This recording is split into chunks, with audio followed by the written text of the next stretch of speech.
Hello, everyone, and welcome to Climate Brain, making connections for big picture analysis and action. So what we're talking about today is sort of wicked problem management, and we'll be looking at it specifically from a climate change lens, but it really applies to almost any kind of wicked problem that one could envision, and the use of sort of knowledge management software to address that kind of problem. So I made a couple of notes there that you've probably already read, so let me just go ahead and jump in. You know, wicked problems are sort of like the ultimate Gordian knot. They are very hard to figure out and to get a hold of. There's a whole literature on the topic of wicked problems and how we solve wicked problems. And there are plenty of wicked problems out there, not huge numbers, but plenty. And these are ones that you tend to hear about every day. They're notoriously difficult to solve. One of the things that everyone agrees with wicked problems is that what we need to do is figure out how to get actionable knowledge to people if you want to actually make progress on some of these wicked problems. Getting the right information to the right person at the right time is crucial to making progress. And I want to spend just a second on that because it's a key point, including for the climate change issue. You know, you start out with lots of information, virtually infinite information on any given wicked problem. You start out with almost an infinite number of potential consumers for that knowledge. Then you throw in sort of a whole bunch of different things that make it hard to get from one to the other. We tend to silo. There's all sorts of cognitive dissonance that comes into play. We're just too busy. 80% of the stuff out there is noise as opposed to something that might actually help you. And this all creates really a very big challenge of getting information across to the people that need it. Now, if it was just a matter of putting that library on a USB stick and shipping it to somebody, that's not actually the problem. The problem is how do you get that one piece of information that would be totally useful to that one particular person? How do you make that happen? And that's really hard. And you know, how do we normally do it when it comes to wicked problems? Well, the reality is that we don't. We tend to muddle through, which is why wicked problems tend to stay with us year after year, decade after decade. We never actually solve them, and it's because of the characteristics that they have as wicked problems. So let's jump over to climate change for a second, because it certainly is a wicked problem, and a lot of people would argue that it's sort of the ultimate wicked problem. And one of the questions to really bear in mind is it just another wicked problem, or is there something fundamentally different about climate change as a wicked problem? And I would argue that there is, and we can come back to that at the end. It is a wicked problem that we tend to perceive as very important. Not only that, we tend to perceive from many different directions. You know, here, for example, are things that people tend to talk about or argue when it comes to wicked problems. You've seen these points probably reiterated numerous times in press coverage coming out of the Paris Conference of the Parties, and all the way from, you know, it's easy and cheap to, boy, this is an existential threat, Paris is our last chance, this is a win-win. That really helps point to the fact that we're talking about a wicked problem, because people can have such totally different perspectives and totally different views on the problem itself for all sorts of reasons that behavioral economists write entire books about as to the why of that.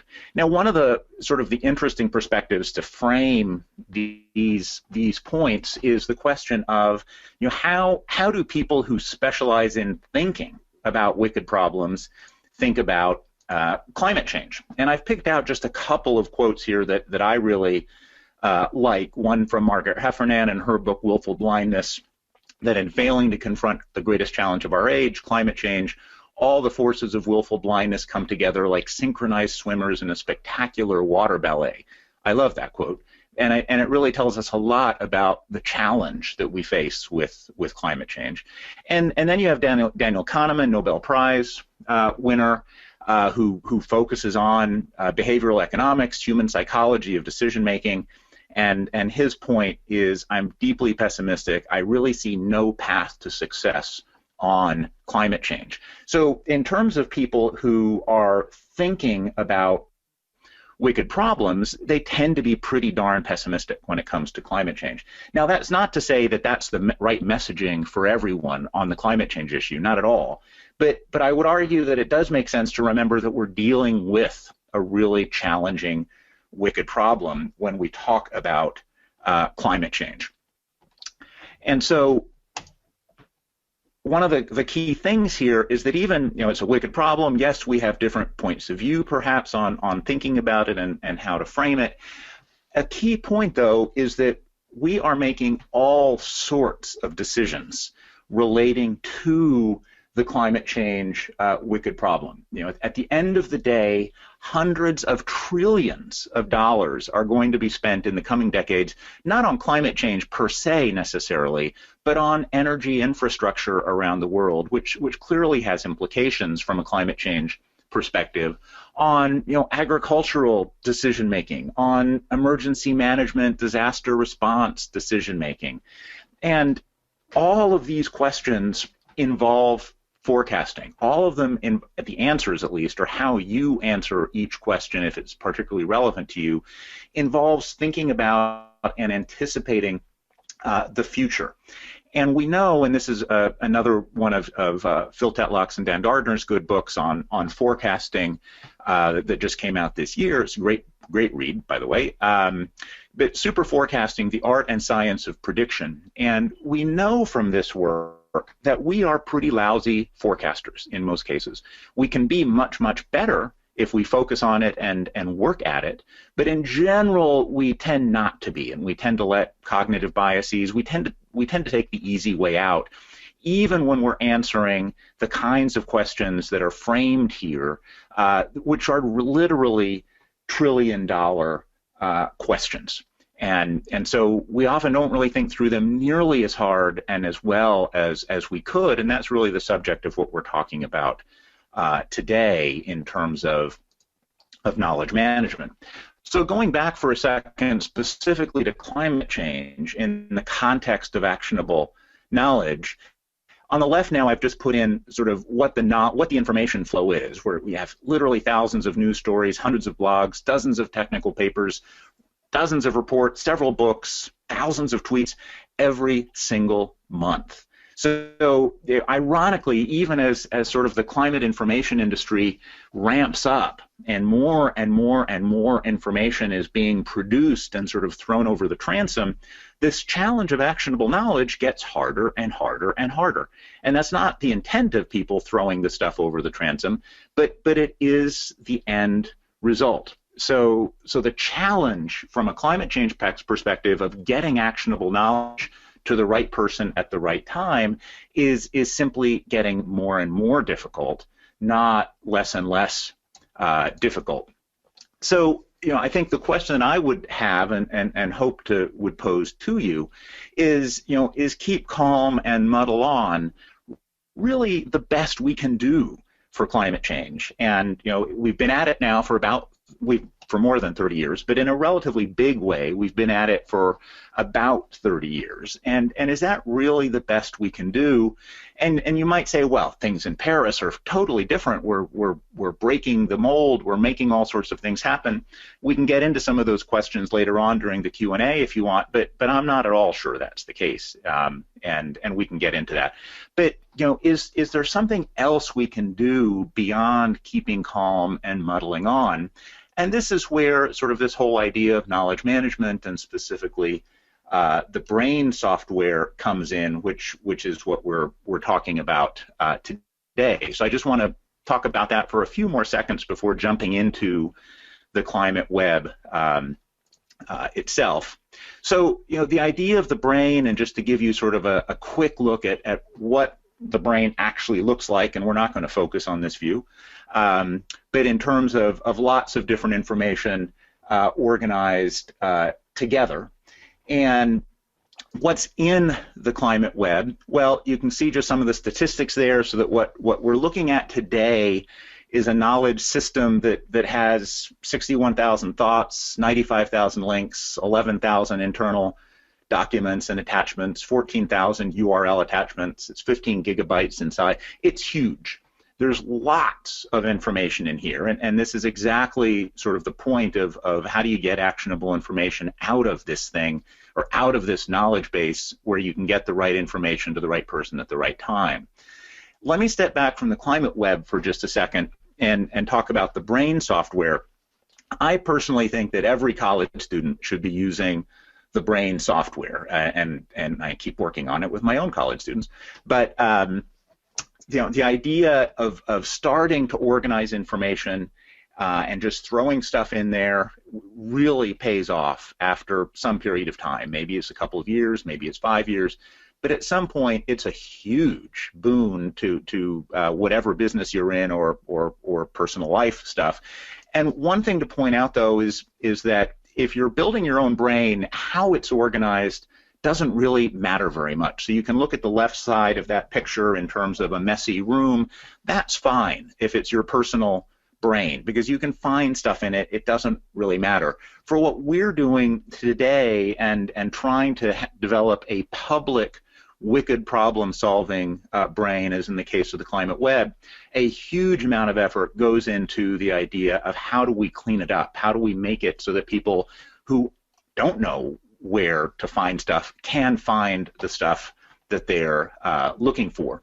And the approach that we take there, that we're currently focused on with the climate web, is sort of a layers approach, which is what I'm going to jump into in just a second. So what I'm going to do is ask Scotty to beam us in to the climate web. And because I just realized recently looking at this that looks an awful lot like a Star Trek star chart.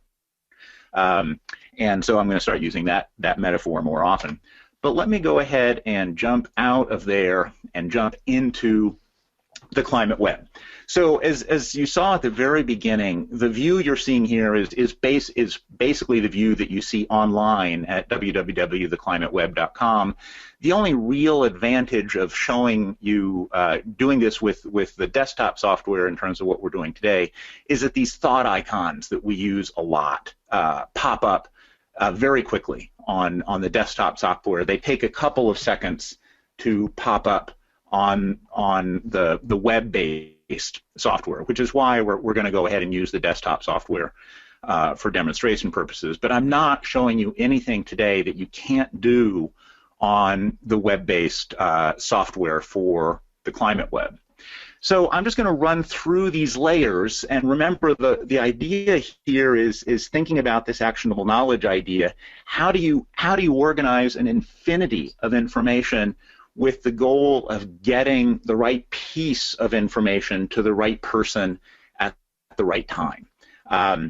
And I'll just note that before we jump into that one of the things you can do with the climate web and the brain generally is through these pins at the top, you can jump around and always find your way back home. And the way that we've set it up, you can always go here and look at the thumbnail in the help screen to get some tips and tricks for how to navigate the climate web if you've gotten confused or if you've forgotten how to do something or if you want to search for something specific. I'm not going to spend a lot of time on sort of the basic navigation stuff. There are a lot of great materials at thebrain.com for that. I'm going to focus more on sort of the larger actionable knowledge issue that we have. So layer one, which is the easiest one to get into, the idea here is how can you organize a huge amount of information, or can we organize a huge amount of information so that it's readily available? So this is a dashboard that might be used by a senior executive, for example, involving the climate change issue. And what we're trying to do here is set it up so that you can literally track the entire field of climate change and everything that an executive ought to know, or not just an executive, but in this case sort of designed for an executive. What are all the things that someone might want to know in terms of the problem and how it's manifesting itself?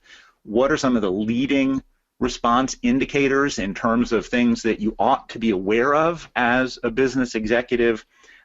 in terms of things that might turn into risk or opportunity for your company later on. So those are sort of organized in the leading response indicators section. And so, the whole issue of is a climate movement developing sort of put a synopsis into one slide. Now, you can dig much deeper to find things if you want to, but you also don't have to go any deeper than just this dashboard to track a very large topic. Just very quickly, we have another dashboard here for carbon pricing, which is, of course, a very popular topic these days. And you can pop into this dashboard and you can see, just a number of news stories relating to carbon pricing. You can click on this image and actually go to that story. I mean, the URL will take you right to that the original site for that story. So you can track sort of recent news. You can track recent reports that deal with carbon pricing. And if you want to, you can actually click on and go in and look at what were some of the key pieces of information in that report. What were some of the best graphics, some of the best figures in that report. So you can dig deeper if you want, but you don't have to. It also gives you some of the best websites that you might want to go to if you're interested in the topic of carbon pricing. And again, the URLs will take you right to that website. And so the dashboard is sort of a way of organizing just a huge amount of information, but providing a broader view than you would ever get in just reading a couple of stories or even reading a couple of reports, because there is simply more out there than you're ever going to find in just one report. So what I'm going to do now is jump into layer 2, which takes us a little bit deeper. And great lists and resources. Now that we've built all sorts of great lists and resources in here, and you can have a lot of fun looking at the climate cartoons, etc. I'm just going to jump to one particular place, climate reports, great resources where you can sort of keep track of some of the more insightful and some of the more interesting and generally broader reports that are out there. Just focusing on one for just a second that Lloyd's Insurance put out recently on the topic of food system shock, and so we provide a little bit of a summary there of what that report is doing, which is actually very interesting from a climate change and climate risk perspective. But I can also click on this thought and go in and see, what were the key conclusions of the report? What were the key arguments that it made? Now, does this literally take the place of reading the report? No, but it might make you a lot more likely to read the report, because how many of us actually read anything anymore? And so, being able to see the key points from a report, I suspect, will make you more interested in going in and taking a look at it. And you can also just see here that you can link to other things. You can link to other Lloyd's reports. You can link to some blogs that specifically talk about the report. So you can jump around and do a number of different things from any individual report. So I'm just going to back out of the great lists and reports and go over to trending stories and topics, still inside layer 2. These are sort of a number of different things that we classify as trending in terms of topical and relevant today. And just to focus very quickly on one of them, what should we expect at the Paris climate talks in 2015? And what we've been doing here for months, because this thought has been there for months, is you can go in and you can sort of get a very quick overview of this was done in advance of the actual COP, this particular slide. But you can go in and you can see, well, what are some of the key issues? Does the negotiating process need to be reoriented to carbon pricing as opposed to quantity? Very important point. And you can go and explore that issue with looking at some of the papers that specifically talk about, you can redefine success, which is in a sense what we started doing about a year ago in terms of if people can't agree on dealing with climate change holistically, let's get them to each volunteer what they're willing to do individually and call that success, which is in effect what we've done with the Paris conference. But you can basically just go in and see in each case, how people are talking about some of these different points and what some of the different points are that you might want to consider if you're interested in the question of the Paris COP. You can also go over here to Key News and see a whole bunch of stories going back more than a year having to do with the Paris COP. Obviously not all the stories that are out there, that would be impossible and it would be 90% redundant, but certainly enough to give you a pretty good flavor for what's going on there from the standpoint again of actionable knowledge, which is what we're trying to do. We're not trying to tell you the answer, we're trying to make it possible to find what you might consider actionable knowledge in this space. So that's layer 2, a lot of stuff that I haven't showed you, but it gives you sort of a very quick flavor. Everything in layer 2 is basically accessible within just a couple of links of this home thought for layer 2. So let me jump into layer 3, which starts to take us a little deeper. It doesn't necessarily look that way from here, but I can tell you that each one sort of does tend to go a little bit deeper into the climate web. And I'm just going to show you a few very quick things. So let's say you're a solutions person, and so there are lots of different solutions. Not all of these, by the way, are developed to the same extent. But one topic I've been involved in lately is this whole question of crowdsourcing. Can crowdsourced financing be part of the solution for climate change? If you click on that thought, you will find what I suspect is a pretty significant fraction of the discussion of that issue. What are all the different Kickstarter campaigns around climate change that people have pursued, and which ones have succeeded, which ones have failed? That might be information that would be useful to you. What are some of the other crowdsourcing sites that you might be interested in? What's some of the discussion of why crowdsourcing is now possible as a result of SEC action, and how are people thinking about crowdsourcing? So again, if you're looking for a particular solution, that's what we're doing in this section, is linking you to information that is very relevant to what you're looking for. Now if I go into my need is audience specific, I'm a company representative, I'm an individual, I'm a lawyer. What's important from an actionable knowledge perspective is that everybody is looking for different information, and that's the key thing. Everyone needs something different. So just to click, for example, on as a company representative, I want to, and even then, there's lots of things that a company representative might want to do, which we can then link directly into specific information in the climate web.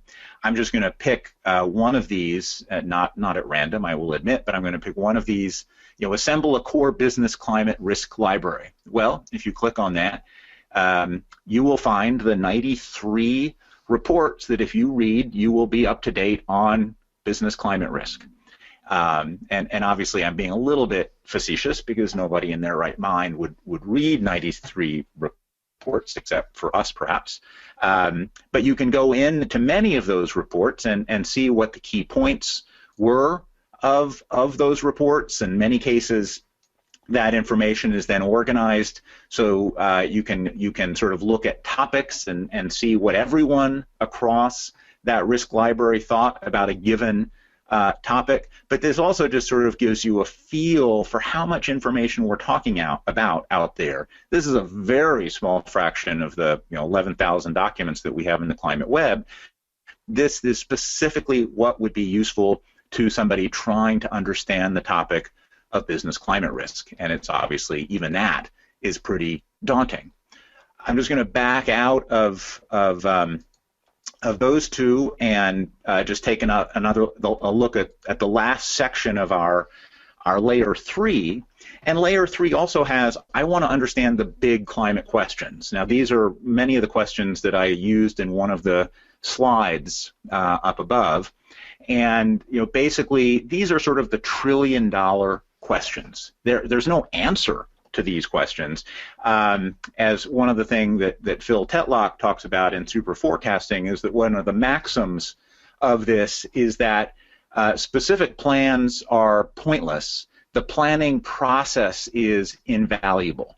And so what we're trying to do here is to organize the kinds of information that allow you to engage or allow users to engage in a planning process to get the different points of view that might be useful, etc. So just to take this one example of are climate risks sneaking up on us, which is a very interesting question, we sort of dig into what are the different ways that climate risks could be sneaking up on us. In each case, we have more information in these little thumbnails, which I'm not going to pop a lot of them up just because it's too much to read. Or we can go over to the key news. So this is key news stories on the question that are relevant to the question of are climate risks sneaking up on us? But it doesn't have to just be that. It can also be questions. It can be sources in terms of books and reports on this question, and you'll see, for example, that Lloyd's food system shock is here because it's specifically relevant to that question. And we've also, this is a case where we sort of pulled together in sort of thinking on this question from all sorts of different reports and pulled it all together here in one place. And you can sort of just go through each of these things, sort of seeing what it's talking about. And if you want, you can click and find out what it's from and jump directly to that report and read more. So this is pulling together information from dozens of reports, not just one, which is one of the interesting ways to use this this software. Is one of the beauties of the way that the brain is organized. So I'm going to go ahead and jump out of this. The key point here is that trillions of dollars are going to be spent on the basis of how people, how individuals, how organizations think these questions are going to play out, and that's one of the things that makes actionable knowledge here so important, because it can improve the quality of the decisions that we end up making as opposed to taking the easy way out potentially. So I'm going to jump now just into layer 4, which is where you really get into the meat of the climate web, so to speak.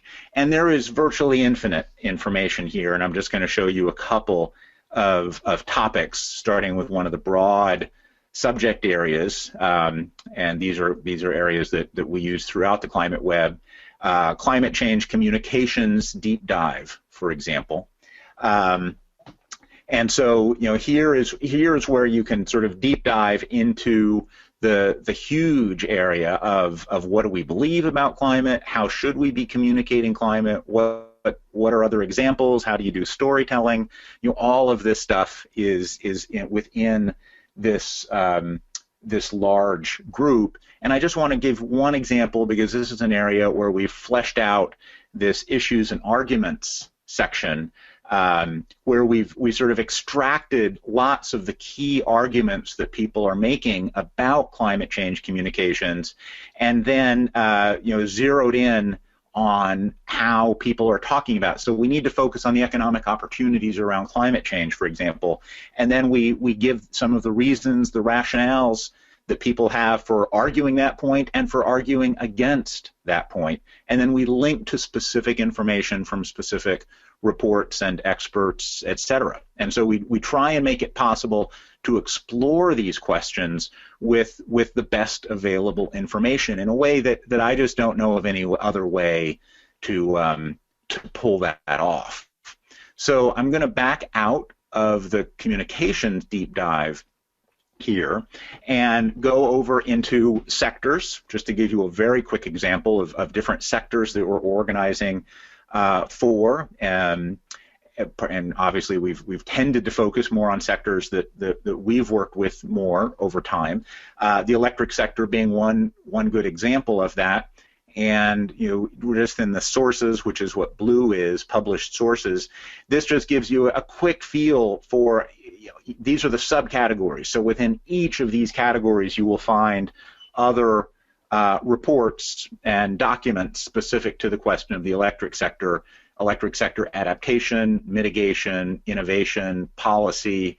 It goes on and on. EPA regulation of carbon and the clean power plan. Plenty of information there. But again, the beauty of what we're trying to do here is not just to categorize information, is to pull key information out and find ways of linking it so that you can find it, even if you don't know quite yet what you're looking for. And just similarly for news stories, which is what N stands for, you can go in and just see what are some of the stories, blogs, etc., very specific to that electric sector topic.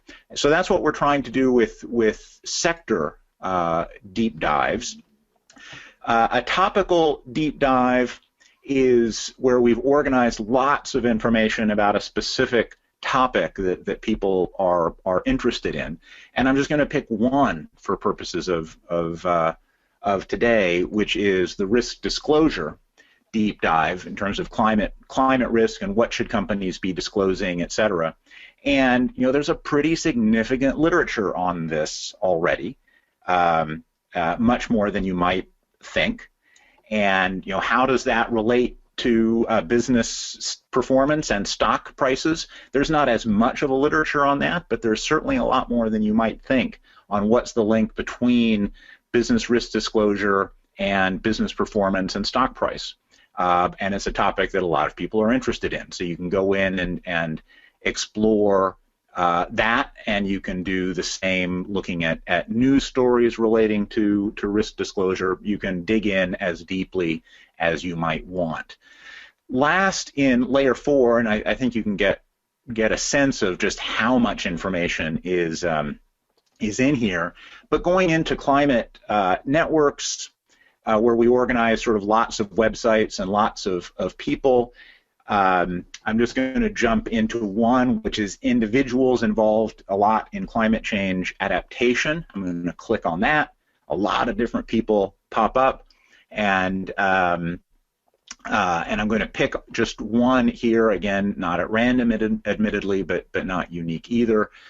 Suzanne Moser, who does a lot of work on adaptation, and if you click on her, basically not all, but a huge amount of her work in this field gets pulled up, and you can go in and actually, look at some of the different reports that she's done, and what were some of her key points and arguments. And again, if you find these compelling and interesting, you can go and read the entire report. But we've sort of organized lots of her work and other people's work so that you can very quickly get a sense of how people are talking about things like adaptation and communications, and how do you communicate adaptation, etc. So that's going sort of deep diving into individuals, which is another aspect of the climate web. So that's layer 4. You could spend months in layer 4. We've spent months putting it together. We've spent more than months putting it together. The last layer here is layer 5, which is sort of where we get into more customized information. There are web briefings that are already built into the climate web. So if you wanted to give a web briefing on one of these subjects, we could work with you to sort of customize it to your purposes, and you could actually give the briefing from the climate web if you wanted to. So these are things that are already built into the climate web, but if you click on them, you'll see what they are. But we don't actually link to all of those things directly. They're hidden. So we can open them up, but they're not default available to everyone. The same thing with workshops, where you can go in and some of these are half-day workshops, some of these are one-day workshops, some of them are two-day workshops on topics that people are interested in. And again, all of that information is built into the Climate Web already, and we can unlock it for people that are looking to use that, or we can use it to make presentations to audiences that you may be interested in. So that's a big part of Layer 5. The last part of Layer 5 that I want to focus on in the last few minutes of the presentation today is two modules. And some of you may have seen a blog that I did this week on climate chess, and this is the climate chess module. And one of the things that I'm sort of juxtaposing is the idea of thinking about climate change as a jigsaw puzzle, and I love this cartoon from 2008. But I think that there's a real problem with a jigsaw puzzle, because each of us then, it's very easy for us to come to the conclusion that our piece of the jigsaw puzzle is the most important piece of the jigsaw puzzle, and there's really no reason for us to pay any attention to any of the other pieces of the jigsaw puzzle, because we're working on the most important piece. And so it reinforces sort of the siloing that I think is a huge problem for actually making progress on the climate change issue, which is why we're tending to think of this more from a climate chess perspective. And I'm not going to be able to get into a lot of details of climate chess today, other than to note that there are lots of different players. It's not like your conventional. It's not like your father's chess, so to speak, or your mother's chess. There are lots of players out there. There are actually lots of motivations that are leading people to play this game. And so it's not just climate change. In fact, in many cases, it has very little to do with climate change, but they're still playing climate chess. And there are lots of pieces when it comes to climate chess, lots of ways to be playing, lots of pieces that you can put onto the board. And we've come up with sort of two teams. The no urgency team, which is one way we're thinking about it. Actually, we've kept it to the 16 pieces, and we've got a king piece here in terms of human decision-making routines, which I personally think is the biggest problem we have, hence the wicked problem issues. But the queen is protecting short-term self-interest, which we tend to see a huge amount of. I'm not going to run through the rest of the pieces. I'll do sort of separate things on that in the future. I just want to point out that the chess team climate urgency is interesting because there are lots of potential pieces on the board. And I think we have 60 pieces that we've identified that can be on board. And just to pick one that I decided to focus on a little bit, because I've been having some interesting conversations with people about this, is the chess piece of senior citizens. And lots of senior citizens are interested in this issue and in climate change, but often have very little sense of what role they can be playing.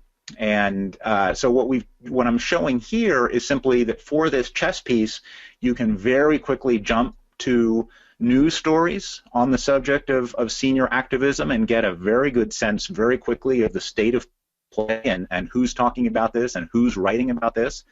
You can also jump into the network section and find out far more than I had realized before how many organizations are already active in the seniors activism space. So just pulling together the information that's already in the climate web makes it possible to really think about about senior citizens as both a chess player and a chess piece. And my argument would be that if we started thinking that way for all of these different chess pieces, we would probably see a lot more progress than we are today on the climate change issue, because we would cooperate a lot more in playing this particular game. And I don't think we're playing climate chess today. I think we're all just mostly doing our own thing.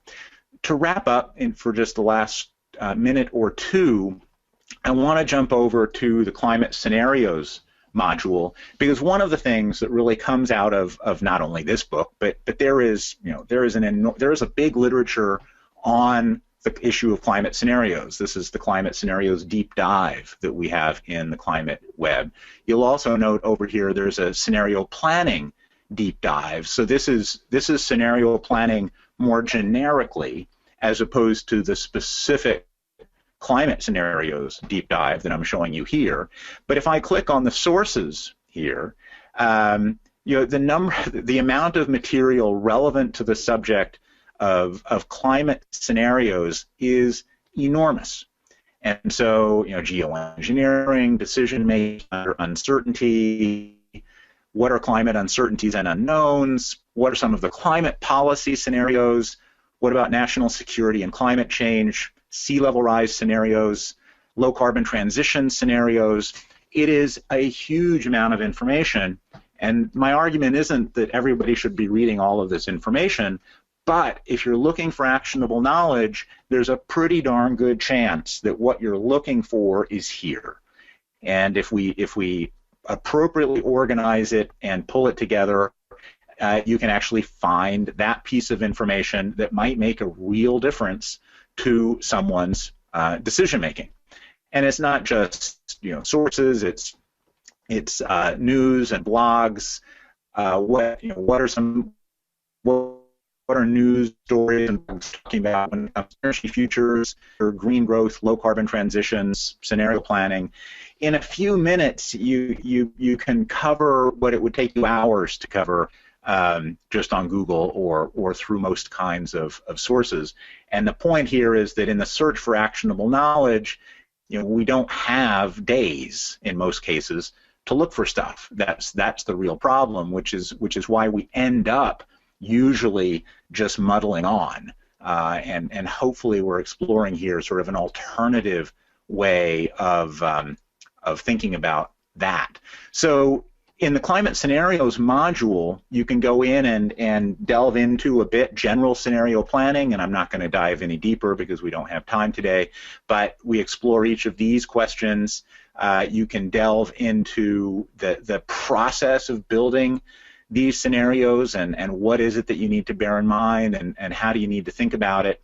And then you can actually delve into what are the actual variables that if you're as for a company or for an organization or for a municipality, if you want to do scenario planning around climate change and climate risk, what are the variables that you might want to build into your scenario? And here we've listed out a bunch of them, not all of them relevant to every company, not all of them relevant to every sector, but relevant to many. And then you can organize, as I showed you with the chess pieces, then you can very easily link to specific information relating to each of these variables from elsewhere in the climate web. So that hopefully starts to give you just a sense of this idea of how we're using this particular software to explore this question of can we actually help get the right information to the right person at the right time for climate change decision making and get past sort of these barriers that we have in the middle there that are a huge problem, not only for climate change but for all wicked problems. We face a huge problem with siloing, and we're all incentivized to produce information, in this case reflected by the carrot. Not many of us in the climate information industry are incentivized to organize that information in a way that makes it particularly useful from an actionable knowledge perspective. A huge problem. And the biggest problem we have, though, it sort of goes back to the climate jigsaw puzzle, is that we're all so busy working on our piece of the jigsaw puzzle that in many cases it's very hard to pay any attention to anything else. And that's a real challenge that we're trying to overcome, even with a project which is like this, where we're not creating new knowledge ourselves at all. We've stepped away from that. We're trying to figure out how to make the work that other people are doing, very good work, that otherwise no one will ever see, or a very small number of people will ever see, because it's simply buried is there a way to change that and make more progress on climate change?